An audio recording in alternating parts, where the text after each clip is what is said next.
tahun 50-an.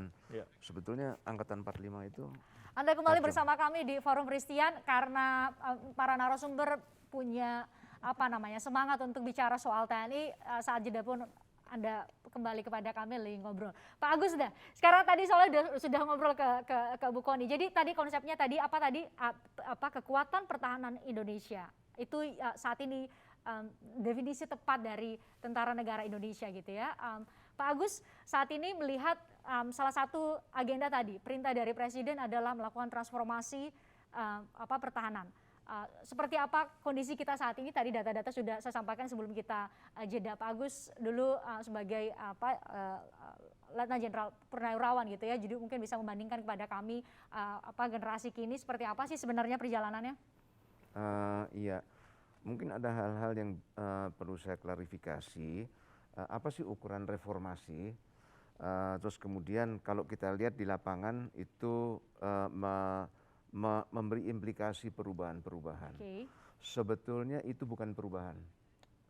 Sebetulnya itu adalah pemurnian kembali TNI sesuai dengan Undang-Undang Dasar 1945.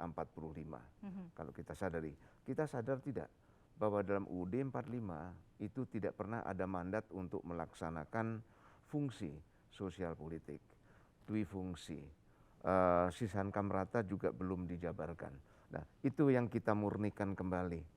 Nah, kalau kita sudah dari situ, maka baru kita jabarkan. Tetapi kalau sumbernya itu tajam, maka juga jabaran-jabarannya itu akan tajam. Tetapi kalau sumbernya itu sudah melebar, kabur, maka jabarannya akan kabur. Jadi sebetulnya fungsi pertahanan nasional itu tajam diamanatkan oleh Undang-Undang Dasar 1945. Lantas dari mana sebetulnya awal dari penyimpangan sehingga TNI punya fungsi sosial politik? Itu berasal sebetulnya dari Undang-Undang Republik Indonesia nomor 20 tahun 1982, di mana di situ dinyatakan bahwa waktu itu ABRI adalah sebagai kekuatan pertahanan keamanan dan juga sebagai kekuatan sosial politik.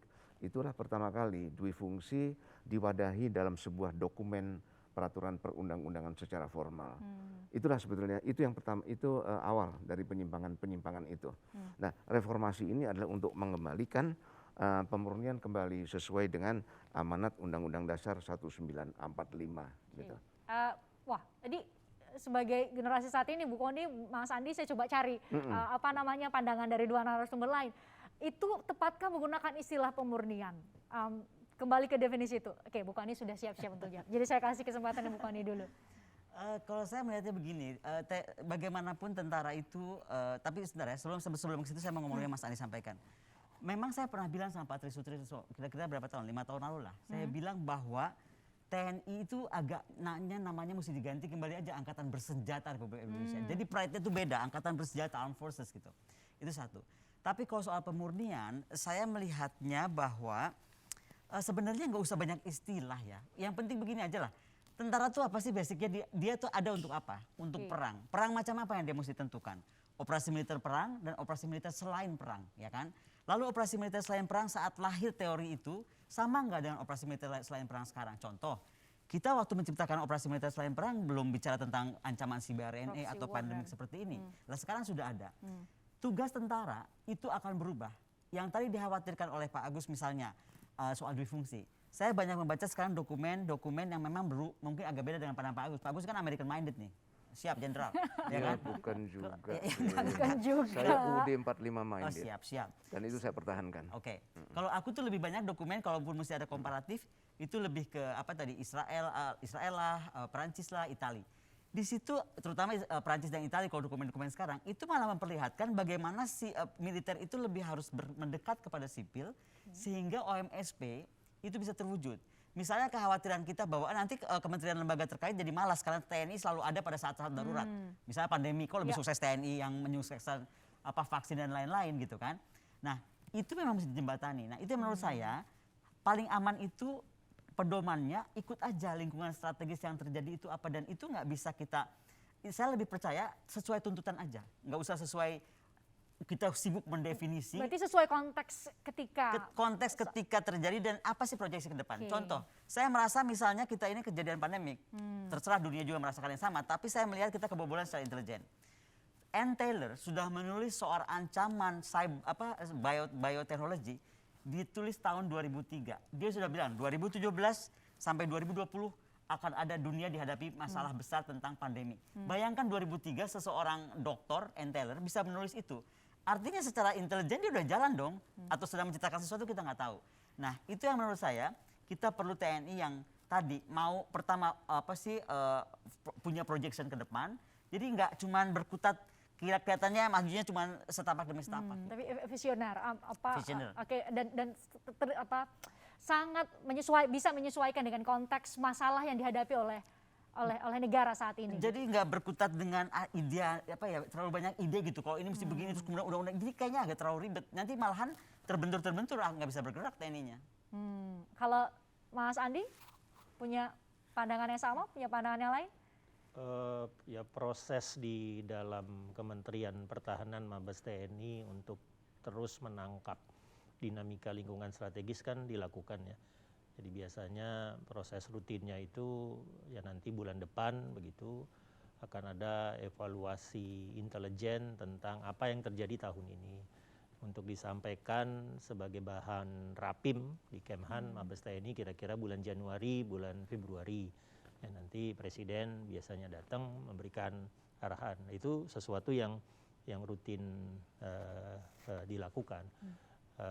Ya skenario building, ya pembangunan skenario ancaman apa yang mungkin terjadi ya selalu dilakukan. Tapi yang tadi Mbak Koni katakan kan yang disebut sebagai pendadakan strategis ya. Jadi kita sudah menyiapkan beberapa skenario, tidak menduga ada faktor X yang bernama COVID-19 terjadi dan pengaruhnya menjadi pandemi global. Ya, ada serangan biologi, ada persiapan untuk itu, tapi ada satu virus yang menjadi pandemi global lebih dari 2 tahun, tidak ada satu negara pun yang siap untuk dengan itu. Negara-negara besar sekalipun gagap dengan itu. Tapi tadi kembali ke kebutuhan untuk nantinya menciptakan kekuatan pertahanan Indonesia ya. Jadi mungkin yang perlu kita pikirkan adalah tahun depan Undang-Undang Pertahanan Negara itu pas 20 tahun. Ya. Nanti tahun 2024 Undang-Undang TNI pas 20 tahun. Ya, tadi seperti yang disampaikan oleh Mbak Koni, ya mungkin sudah waktunya juga untuk melihat faktor-faktor apa baru, variabel-variabel apa yang baru yang tidak tertampung di kedua undang-undang ini. Udah 20 tahun nih ya kedua undang-undangnya. Misalnya di Undang-Undang Pertahanan Negara ancaman itu hanya disebut 2, ancaman militer dan ancaman non-militer. Ya, lalu di Undang-Undang PSDN jadi 3, ada militer, non-militer, dan hibrida. Di Undang-Undang Pertahanan tidak ada ini kata hibrida, munculnya di Undang-Undang yang baru, ya Undang-Undang PSDN. Nah, kayak operasi militer selain perang yang tadi diatur di pasal 7 Undang-Undang TNI, tidak membayangkan TNI bergerak sebagai first responder, ya penanggap pertama untuk vaksin. Nggak kebayang untuk protokol kesehatan. Jadi kalau dilihat di undang-undang itu nggak ada tugas yang terkait dengan pandemi atau endemi. Jadi dengan tantangan-tantangan baru yang sudah terjadi selama 20 tahun ini, ya mungkin sudah waktunya lagi ya. Apakah direview atau direvisi pemerintah begitu ya? Duduk lagi bareng melihat Undang-Undang Pertahanan yang tahun depan tepat usianya 20 tahun. Tepat usianya 20 tahun. Kami coba minta pendapat dari sejumlah warga mengenai persepsi mereka mengenai TNI. Jadi ya berarti jawabannya tergantung persepsi masing-masing. Nanti kami tayangkan, nanti saya juga akan meminta pandangan dari para narasumber. Tapi kita harus jeda sesaat lagi di Forum Christian.